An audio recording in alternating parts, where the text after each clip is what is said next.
Many people think of Bess, when they first come to the work, as an outsider artist. He was a fisherman. He made his living fishing bait, fishing shrimp. He lived in a bait camp, this kind of very ramshackle canvas hut on the banks of the bay in Chinquapin, Texas. In the daytime he fished, and at night he would paint. And he would paint these visions which came to him, often on the sort of edge of sleep.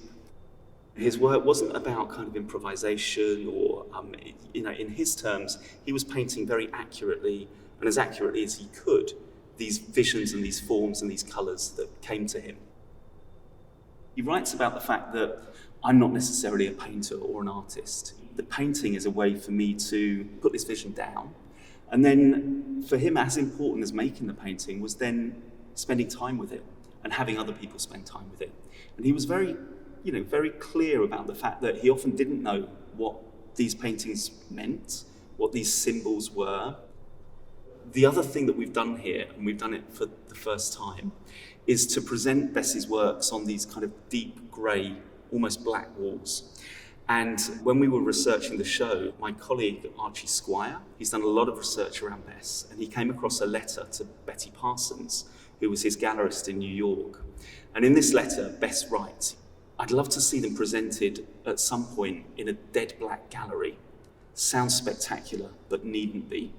And that never happened during his lifetime. His gallerist, he had 6 shows with Betty Parsons in New York, all presented, in a kind of white cube space. This was the absolute moment of abstract expressionism and modernism in New York. And so the works have never been presented in that way. So we decided here in London at Camden Art Centre to present them on these deep black grey walls, to lower the lights a little bit and to try and allow these things to emerge out of the darkness to some extent.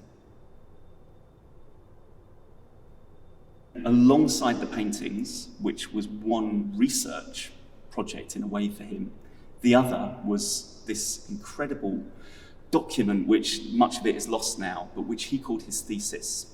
And Bess was very widely read. He was very interested in ideas, in thinkers, in anthropology, whether that be kind of Aboriginal cosmologies. He became fascinated with alchemy, medieval alchemy. And he was also very interested in contemporary science and what was going on at that time, the atomic age. He was tracing all of these threads.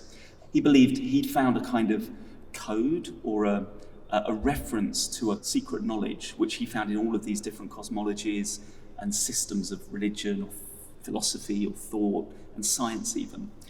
And for him, what it came down to was this notion of the bringing together of the male and female. And you find that in lots of different religions, and you find it in Jung, this idea of the anima and the animus, that everybody, whatever gender they are, has male and female within them. And he found it within alchemy with this idea of transformation. And again, alchemy is all about the conjunction of opposites.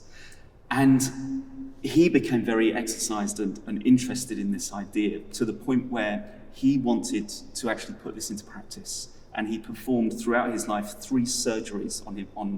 2 of the surgeries he performed himself, and the third one he convinced a medical doctor to perform on him to try and achieve a state which he termed the kind of pseudo-hermaphrodite, this conjunction of both male and female.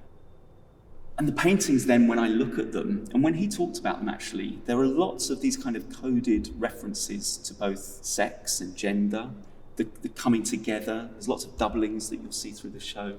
He was interested in very primitive forms, like he talked about the triangle as being like pointy, sharp. The square would have perhaps meant, a stretched hide, like an animal hide. The circle being a hole or a concentric circles kind of focusing in. And in the work, he's kind of extrapolating and these kind of ideograms and these symbols. But so many of them, even though the work feels and looks very abstract in some ways, either seems to move back to these very fundamental primordial symbols and ideas of the body, or it seems to look out to these ideas of landscape. And as I say, given where he was living, this very remote location, he had to take a boat literally just to get to his little camp. He was surrounded by nature, water, the sky, the flats. So this idea of landscape and horizon comes in quite a lot as well. One of the things about Bess was that he was sort of unclassifiable, and maybe feeling like the category of outsider art is another category that we understand. He doesn't even fit into that one somehow.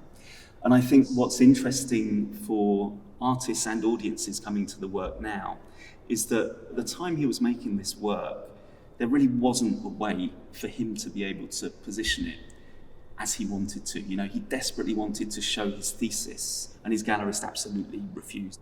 He wanted to talk about the works in terms that were, you know, not around the kind of modernist language, abstract expressionist languages of the day. And so he always sort of fell just outside of these different kind of categories and these different kind of labels. And I think he did that very deliberately. Somebody said to me, you know, he wasn't an outsider artist, he was a queer artist. And I think that notion of queerness, going even beyond sexuality, there's something about the way he approached the world. And if we think about feminism and post-feminism, if we think about kind of non-normative and queer thinking now, there's a way in which we can approach this work. And even that idea of the kind of esoteric, the idea that these were visions that he was receiving from somewhere. Within mid-century modernism, that was completely taboo. But now there's a kind of way to take that seriously and understand and think that. In some senses, I think we're able to look at Bess's work now as a whole body of work, absolutely intertwined with his life and his research, which is what it was for him. And finally, we can now start to think about how all of this speaks to each other and how it all comes together.